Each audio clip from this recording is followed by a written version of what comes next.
Terror haven, serial borrower India slams Pakistan at UNSC over Kashmir. Water Treaty Row India strongly rebutted Pakistan's renewed attempt to internationalize the Kashmir issue and raise objections over the Indus Waters Treaty at the United Nations Security Council.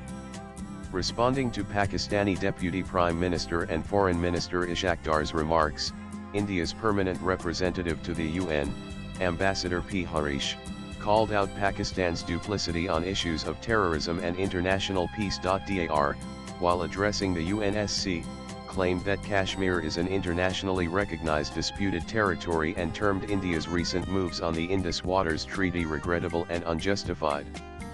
He urged the UN to push for a resolution of the Kashmir issue based on what he described as relevant Security Council resolutions. India hit back sharply.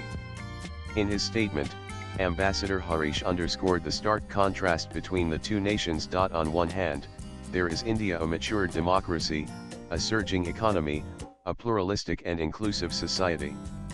At the other extreme is Pakistan, steeped in fanaticism and terrorism, and a serial borrower from the IMF, he said. India at UNPRAMB Harish P delivered a statement at the UN Security Council high-level open debate on promoting international peace and security through multilateralism and peaceful settlement of disputes. MEA India Indian diplomacy pic. Twitter.com 3JP60 Jake Jai India at UN, New York India UN New York July 22, 2025. He further added that as the Council discusses peace and security, it must universally uphold the principle of zero tolerance for terrorism.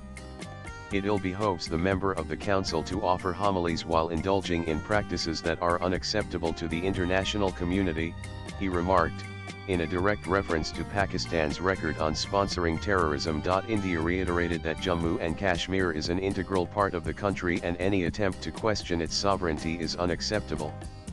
It also emphasized that the Indus Waters Treaty, a long-standing bilateral agreement, is not a matter for international arbitration unless Pakistan first addresses violations on its part. Swipe left for next video. This is not the first time Pakistan has attempted to use international platforms to raise the Kashmir issue. However, such efforts have largely failed to gather traction, with most global powers recognizing the matter as bilateral. India's firm and composed response reinforces its image on the global stage as a responsible democracy focused on growth and peace, while exposing Pakistan's continued reliance on diversionary tactics. Latest blogs